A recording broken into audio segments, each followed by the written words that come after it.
Hello everybody, मैं हूं Tarun Kapoor. Welcome back to Ajo Imprints. So today we will start with new LLB previous year polity MCQs of 2013. So let's begin. The first question is, under which article of the Constitution of India has the untouchability been abolished and its practice prohibited? A. Article 17, B. Article 19, C. Article 20, D. Article 21. So the correct answer is Article 17 obviously.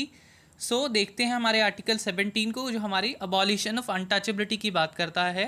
Article 17 जो है वो untouchability को abolish करता है, साथ साथ में untouchability की प्रथा को किसी भी तरह की प्रैक्टिस में फॉरबिड करता है, बेसिकली प्रतिबंध लगाता है। और कोई भी पर्सन किसी भी तरह की अनटचेबिलिटी को प्रैक्टिस करेगा तो वो पनिशेबल है, ठीक है, इन अकॉर्डेंस विद लॉ। और जो टर्म अनटचेबिलिटी है उसको कहीं भी डिफाइन नहीं किया गया है, ना तो कॉन्स्टिट्यूशन में और ना किसी एक्ट में। और जो 1976 में अनटचेबिलिटी ऑफेंसेस एक्ट 1955 को कॉम्प्रिहेंसिवली अमेंड किया गया और उसे नेम बदलकर, उसका नेम चेंज कर कर क्या रखा गया, Protection of Civil Rights Act 1955, जिसमें जो स्कोप था उस एक्ट का उसको काफ़ी एनलार्ज किया गया, बढ़ाया गया और साथ साथ में पीनल प्रोविजंस को और ज़्यादा स्ट्रिक्ट करा गया। नेक्स्ट क्वेश्चन है हमारा, a judgment passed by the supreme court of India can be reviewed only by the A. President, B. Prime Minister, C. International Court of Justice, D. Supreme Court itself. Obviously हमारा article जो 137 है वो किसकी बात करता है, reviews of orders और judgments by the supreme court.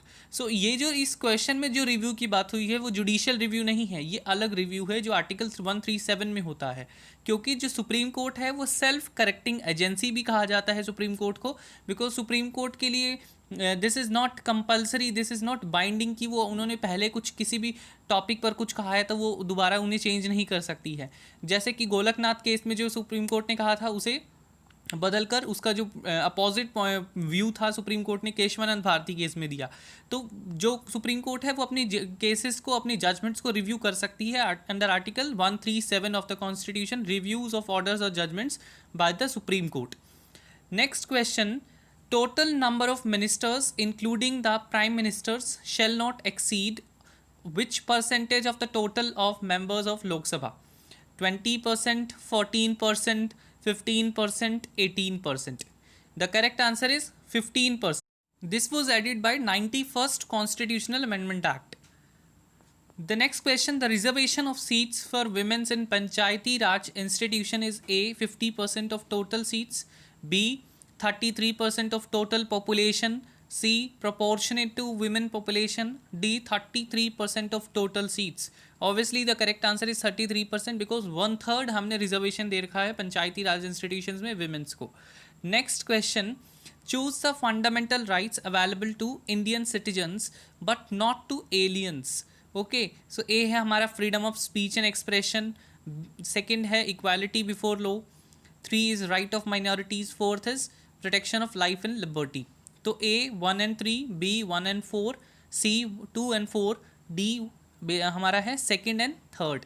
So the correct answer हमारा कौन सा होगा, जो पहला freedom of speech and expression है आर्टिकल 19 है, तो वो सिर्फ हमारे इंडियन सिटीजन्स को अवेलेबल है, और right of minorities. So 1 and 3 A is the correct answer.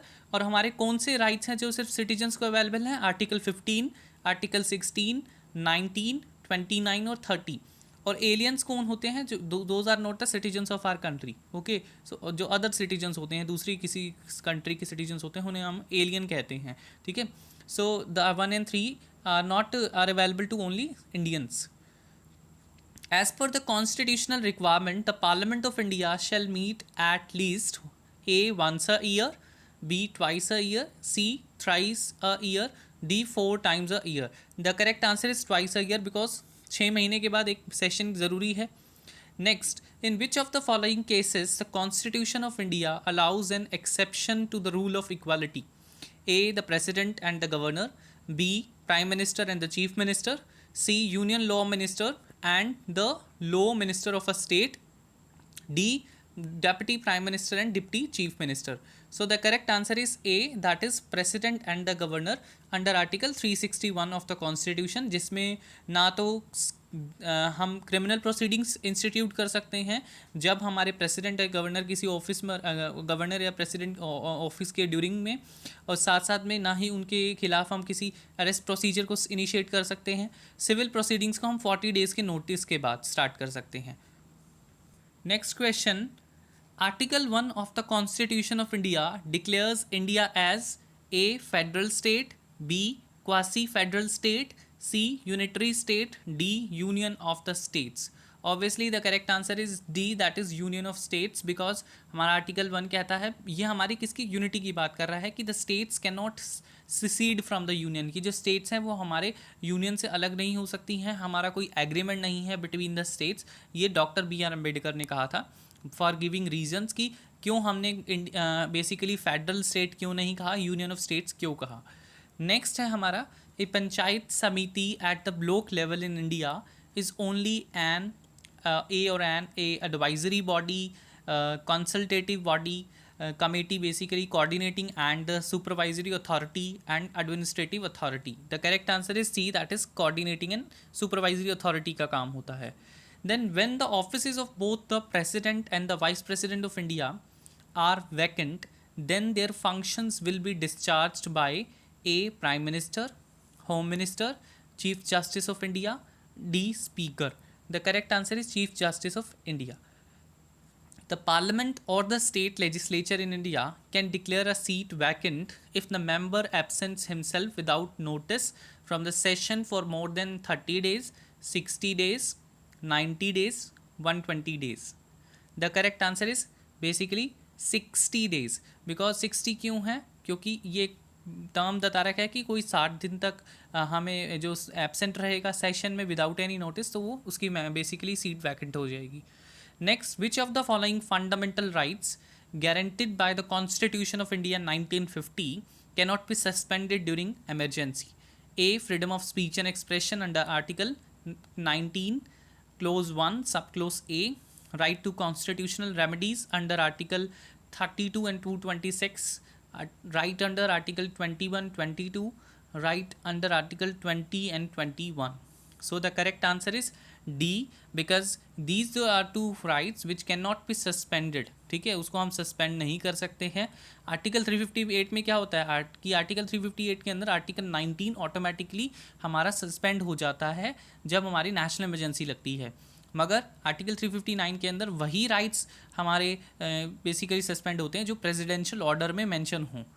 Next है हमारा, in which landmark judgment did the supreme court of India lays down the guidelines against sexual harassment of women at a work place?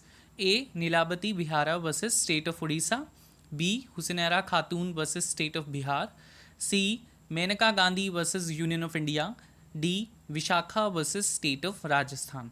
Basically हमारा guideline C Vishaka versus state of Rajasthan में दी गई थी। Clemency of capital punishment is granted by A, jail superintendent, B, prime minister, C, chief justice of supreme court, D, president of India. तो clemency का मतलब mercy, तो president ही दे सकते हैं। Then a hung parliament is a parliament which meets in between two regular sessions in which no political party gets an absolute majority, in which two sessions, joint sessions of both the houses of parliament takes place and constituted for emergency purpose. So basically हमारा correct answer है B, जिसके अंदर किसी भी political parties के पास absolute majority नहीं होती है, बहुमत नहीं होता है, तो उसे हंग पार्लियामेंट कहा जाता है। The official language of a supreme court is English, Hindi, any language convenient to the client, or all of the above. So English is the official language. These are the questions of 2013 of DU LLB previous year. So if you like my videos, do like, share and comment my videos. आपको कैसी लगी, do comment and subscribe the channel, and do not forget to click on the bell icon so as to get the notifications automatically of my future videos. So thank you so much. Hope to see you all in the next session.